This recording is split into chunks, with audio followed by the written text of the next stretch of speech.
The Discovery Captain Jonas Vex had seen his share of anomalies during 15 years of deep space exploration, but nothing had prepared him for what the UES Pathfinder's sensors were detecting in the Kepler 442 system. The readings defied every known law of physics, showing energy signatures that pulsed in perfect mathematical sequences across seemingly empty space.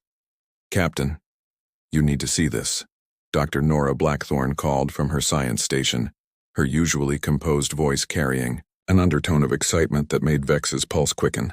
The brilliant xenophysicist had joined the mission specifically to investigate these unexplained phenomena that had been cropping up across the Outer Rim territories.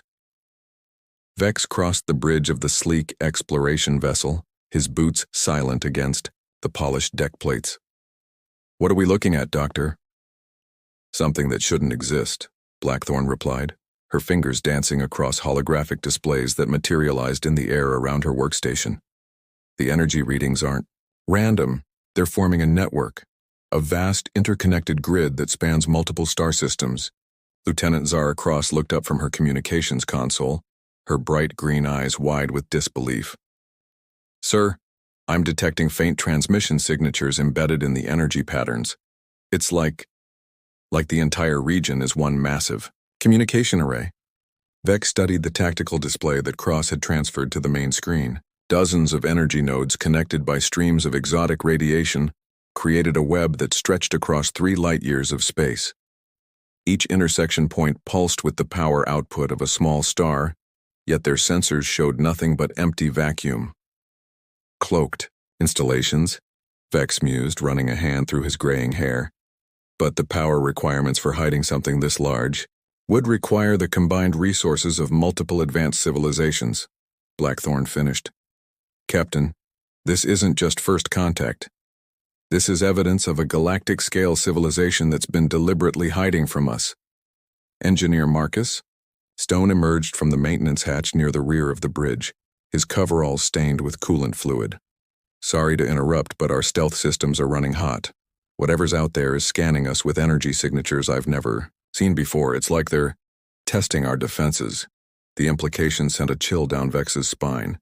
The Pathfinder was humanity's most advanced exploration vessel, equipped with cutting-edge stealth technology that had allowed them to observe dozens of alien civilizations without detection. If something was actively probing their defenses, it meant their presence had already been discovered. "How long before we're completely exposed?" Vex asked. Stone consulted his portable diagnostic unit. "At this rate of penetration, maybe 6 hours before they can track our exact position." Blackthorne's station suddenly erupted in a cascade of alerts. "Captain, I'm detecting massive power spikes from the network nodes. Something's coming online, something big." The main screen shifted to show a tactical overview of the surrounding space. What had appeared empty moments before now revealed itself in terrifying detail. Massive installations materialized as their cloaking fields fluctuated, each one the size of a small moon. They were connected by streams of pure energy that created a web spanning the entire star system. "Mother of God," Cross whispered. "How many installations are we looking at?" 47 major nodes with hundreds of smaller relay stations, Blackthorne reported, her voice barely steady. "Captain, the technology integration is impossible. I'm seeing Zephyrian quantum matrices, Altarian bioneural networks, crystalline computational cores, and at least 15 other technological signatures from species we thought were scattered across the galaxy." Vex felt the pieces of an impossible puzzle beginning to form in his mind. Humanity had encountered 17 different alien civilizations during their expansion into space. Each first contact had followed a similar pattern: initial suspicion, careful diplomatic overtures, and eventually limited trade agreements. Every species had claimed to be relatively isolated, with minimal contact with other civilizations. Yet here was evidence that they were all connected, all part of some vast network that humanity had never been told about. "Lieutenant Cross, can you decrypt any of those transmissions?" "Working on it, sir.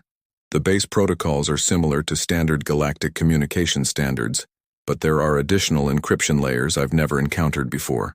Cross's fingers flew across her console as she ran the alien signals through the ship's most advanced decryption algorithms.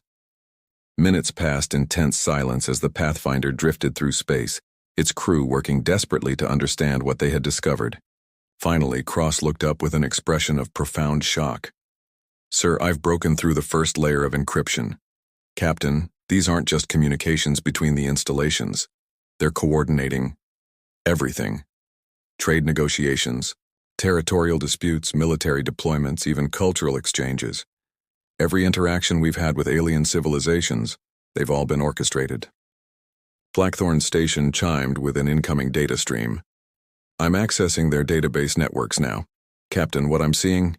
It changes everything we thought we knew about galactic politics." "Show me," Vex ordered. The main screen filled, with translated data streams, their contents revealing a conspiracy of staggering scope. Every war, every peace treaty, every technological advancement shared with humanity, all of it had been carefully planned and executed by a coalition of alien civilizations working in perfect coordination. "They call themselves the Concordant," Cross reported, her voice hollow with disbelief. "Every major species in the galaxy is part of it. The Zephyrians, the Altarians, the Crystalline Collective, the machine intelligences, all of them. They've been secretly allied for over 1,000 years. But that's impossible," Stone protested. "We've seen them fight each other. The Altarian-Zephyrian border conflicts, the machine intelligence uprising. All staged," Blackthorn said, her face pale as she read through the files streaming across her displays. "Carefully orchestrated conflicts designed to maintain the illusion of a divided galaxy. Captain, they've been evaluating every species they encounter, determining their level of threat and usefulness." Vex felt a cold weight settling in his stomach. "What's their assessment of humanity?" Cross's hands trembled as she accessed the relevant files. "Classified as potential disruptor. High technological adaptability, aggressive expansion patterns, and unpredictable social evolution. Sir, there are detailed invasion plans here. They're not just monitoring us, they're preparing to eliminate us." The bridge fell silent except for the steady hum of the ship's systems. Everything humanity believed about their place in the galaxy had been a lie. Their alien neighbors weren't. Separate civilizations struggling with their own problems. They were members of a vast conspiracy that viewed humanity as a threat to be neutralized. "When?" Vex asked quietly. "The files indicate a coordinated strike within the next 6 months," Cross replied. "They're planning to stage attacks that will look like terrorism by fringe human groups, giving them justification to place Earth under protective custody." Blackthorn looked up from her station with grim determination. "Captain, I'm downloading everything, their network protocols, installation locations, command structures, invasion plans, all of it. But they're going to detect the data breach eventually." As if summoned by her words, the ship's proximity alarms began screaming. Stone rushed to his engineering console, his face going white as he read the sensor data. Multiple contacts dropping out of hyperspace. Zephyrian battlecruisers, Altarian bioships, crystalline defense platforms, they're surrounding us. Vex stared at the tactical display showing dozens of alien vessels converging on their position. Every species that had ever shaken hands with human diplomats was now moving to destroy the ship that had discovered their secret. "Time to emergency jump?" he asked Stone. 30 seconds to charge the hyperspace cores." Vex made the decision that would ignite the largest war in galactic history. He turned to Cross at her communication station, his voice steady despite the chaos erupting around them. "Lieutenant, open a channel to Earth Command. Emergency priority, quantum burst transmission. Broadcast everything we've discovered on all frequencies. Every detail about the Concordant, their network, their plans for humanity. Make sure every human colony, every independent settlement, every person in known space receives this information. Sir, once we send this transmission, there's no going back," Cross warned. "When the galaxy learns the truth, they'll know that first contact was never about friendship or cooperation," Vex finished. "It was about determining whether humanity deserved to survive. Well, now they'll get their answer." As the Pathfinder jumped to hyperspace with seconds to spare, its quantum burst transmission raced toward Earth at faster than light speeds, carrying the evidence that would transform humanity from naive newcomers into the most wanted species in the galaxy. The war that followed would reshape the stars themselves. The war ignites. Admiral Victoria Hale stood in the command center of Luna Station, watching the emergency transmission from the UES Pathfinder with growing horror. The holographic display showed Captain Vex's face haggard and desperate as he delivered the most devastating intelligence report in human history. All alien civilizations, secretly allied, planning our elimination. The words echoed through the command center as dozens of military officers absorbed the implications of what they were hearing. "My God," whispered Dr. Evangeline Cross, Zara's younger sister and Earth's leading xenobiology specialist. She had spent her entire career studying alien physiology and psychology, believing she was helping to build bridges between species. Now she realized she had been studying humanity's executioners. The biological samples they shared, the cultural exchanges, the technology transfers, they were all intelligence-gathering operations. Commander Rex Thornton, leader of Earth's elite strike force Alpha, slammed his fist on the tactical table. How could we have been so blind? Every peaceful alien ambassador was a spy. Every trade agreement was them cataloging our weaknesses. "Admiral." Hale raised her hand for silence as the transmission continued. Captain Vex's voice carried the weight of absolute certainty as he detailed the Concordance invasion timeline and their plans to stage false flag operations that would justify placing Earth under alien protection.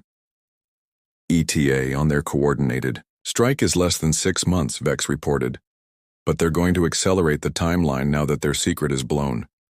"Admiral, they're coming." The transmission ended, leaving the command center in stunned silence. Hale looked around at the faces of her staff, men and women who had devoted their lives to exploring the galaxy and building peaceful relationships with alien civilizations. Now they faced the reality that humanity had been marked for extinction from the moment they achieved faster-than-light travel. "Status report," Hale ordered, her voice cutting through the shock like a blade. "I want to know the position of every alien vessel in human space, the location of every diplomatic mission, and the readiness of our defense fleets." General Kai Nakamura, Earth's chief military strategist, activated his holographic command interface. "Admiral, we have 17 Zephyrian trade vessels in the Sol system, 43 Altarian diplomatic ships scattered across our colonies, and hundreds of alien civilians and ambassadors on Earth itself. If Captain Vex is right, they're not civilians," Dr. Cross interrupted, her face pale as the pieces fell into place. "The physiological data they've been sharing with us, they've been documenting our biological weaknesses. Every medical scan, every genetic sample we've provided for their research. They've been developing biological weapons specifically tailored to human physiology." Alarms began screaming throughout Luna Station as proximity sensors detected massive, hyperspace signatures appearing throughout the Sol system. The main tactical display lit up with dozens of contacts, far more than the peaceful trading vessels that were supposed to be there. "Incoming transmission from the Zephyrian Trade Consortium. Flagship," reported Lieutenant Hayes from the communications station. "On screen," Hale ordered. The familiar face of Ambassador Veltar appeared on the display, but gone was the warm diplomatic expression humanity had grown accustomed to. The Zephyrian's crystalline features were cold and alien, his voice carrying undisguised menace. "Admiral Hale, you will immediately surrender the crew of the vessel designated Pathfinder for crimes against galactic security. Your species has accessed classified information that threatens the stability of interstellar civilization." Hale stepped forward, her jaw set in defiance. "Ambassador, or should I say General Veltar, humanity rejects your demands. We know what you really are now. We know what you've been planning." The alien's laugh was like breaking glass. "You know nothing, primitive. Your species was evaluated and found wanting centuries ago.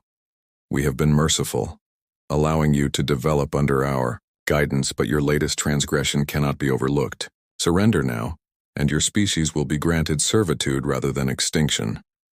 "Counteroffer," Commander Thornton interjected, moving into view of the camera. "Go to hell." Veltar's expression hardened. "So be it. You have chosen extinction." The transmission cut, And immediately the tactical display erupted in weapons fire as alien vessels throughout human space revealed their true nature. What had appeared to be peaceful trading ships suddenly deployed massive weapon arrays, launching coordinated strikes against human colonies, space stations, and defense platforms. "This is it," Admiral Hale announced to her command staff. "General Nakamura, initiate Protocol 7. All human forces are now at maximum alert. Commander Thornton, launch all available strike teams. Dr. Cross, I need you to analyze everything we know about alien biology and find us some weapons." As chaos erupted around them, Dr. Cross rushed to her workstation and began accessing decades of xenobiological research. "Admiral, there might be something. The Concordant has been so focused on maintaining their deception that they've shared real biological data with us. If I can find common vulnerabilities." The station shook as enemy fire struck the outer defensive shields. Through the command center's viewing ports, they could see the beautiful blue marble of Earth surrounded by streams of weapon fire and exploding ships. "Ma'am," Lieutenant Hayes called out urgently, "I'm receiving emergency transmissions from colonies throughout human space. New Geneva, Kepler Station, the mining facilities at Proxima, they're all under attack simultaneously." But even as the reports of destruction poured in, other signals began reaching Luna Station. Commander Thornton looked up from his tactical display with the first smile anyone had seen since the crisis began. "Admiral, we're getting responses to Captain Vex's broadcast from non-concordant species. It seems humanity wasn't the only civilization being kept in the dark." The main screen shifted to show a three-dimensional map of the galaxy. Green markers indicated concordant species, while red markers showed species under attack. But scattered throughout the display were blue markers, civilizations that were responding to humanity's revelation with their own declarations of war against the Concordant.